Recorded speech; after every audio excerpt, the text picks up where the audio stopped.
அனைவருக்கும் வணக்கம். நம்ம இப்போ பாக்கியலட்சுமி சீரியலில் என்னெல்லாம் சுவாரஸ்யமான விஷயங்கள் நடக்குதுன்னு பார்க்கலாம் வாங்க.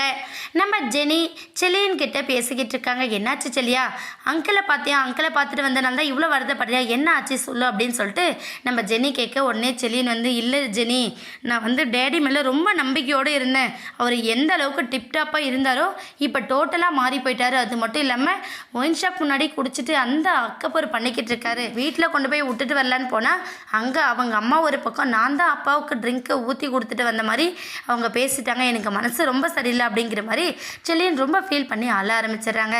இதை பார்த்த ஜெனி செலியா, நீ ஒன்றும் தப்பு பண்ண கிடையாது, நீ ஏன் இவ்வளோ ஒரி பண்ணிக்கிற, நீ இதை பற்றி கன்சிடர் பண்ணவே வேண்டாம், விட்டுரு அப்படின்னு சொல்லிட்டு நம்ம ஜெனியும் செலியனுக்கு ஆறுதல் சொல்கிறாங்க. அது மட்டும் இல்லாமல் இதுக்கப்புறம் நீ தேவையில்லாமல் எதை பற்றியும் திங்க் பண்ணாத, உன்னோட ஒர்க் என்னவோ நீ என்னவோ இருச்சலியா அப்படின்னு சொல்லிட்டு நம்ம ஜெனி சொல்கிறாங்க. கூடவே நம்ம எழில் ஒரு பக்கம், ஆமாம் ஜெனி, அவரை நான் கூட்டிகிட்டே போக வேண்டான்னு சொன்னேன், செலியன் தான் அப்பா அப்படிங்கிற பாசத்தில் வேண்டான்னு சொன்னால் கூட கேட்காம கூட்டிகிட்டு போயிட்டு இப்போ அவமானப்பட்டு நின்று எவ்வளோ வருத்தப்படுறான் பாரு, நீங்களாச்சும் கொஞ்சம் சமாதானப்படுத்துங்க அப்படிங்கிற மாதிரி ஜெனிக்கிட்ட சொல்லிட்டு போயிடுறாரு.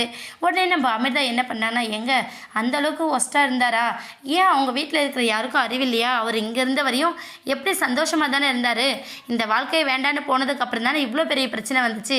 ஒரு பக்கம் பாட்டியும் அவமானப்படுத்தி அனுப்பிட்டாங்க, இன்னொரு பக்கம் அந்த வீட்லேயாச்சும் சந்தோஷமாக இருக்கலாம்ல, ஒன்று அந்த வீட்லேயே சந்தோஷமாக இல்லை, இந்த வீட்டில் இருக்கிறவங்களையும் சந்தோஷமாக இல்லாமல் இப்படி படுத்திக்கிட்டு இருக்காரு அவர் அப்படின்னு சொல்லிட்டு நம்ம அமிர்தாவும் சொல்ல, உடனே எழில் ஆமாம் அமிர்தா, என்ன பண்ணாலும் அந்த ஆளுக்கெல்லாம் புத்தியே வராது, எந்த கேப் கிடைக்கும், யாரை அசிங்கப்படுத்தலாம் அவமானப்படுத்தலாம் அப்படின்னே நோக்கத்தோடு இருக்காரு, அவரை போய் நாம் எப்படி திருத்த முடியும், விடு, அம்மா ஃபோன் பண்ணாங்களா அப்படிங்கிற மாதிரி நம்ம எழில் கேட்குறாங்க. உடனே அமிர்தா ஆமாங்க ஆண்டி ஃபோன் பண்ணியிருந்தாங்க, அங்கே பாட்டி ரொம்ப சந்தோஷமாக இருக்காங்களாம், இந்த சந்தோஷத்துக்காக தான் இங்கேருந்து கூட்டிகிட்டு போயிருக்காங்க, அவங்க ஃப்ரெண்டை மீட் பண்ணி பேச வச்சு எல்லோரும் ரொம்ப சந்தோஷமாக இருக்காங்களாம், நாளைக்கு கிளம்பி வரதா சொன்னாங்க அப்படின்னு சொல்லிட்டு நம்ம அமிர்தாவும் சொல்கிறாங்க.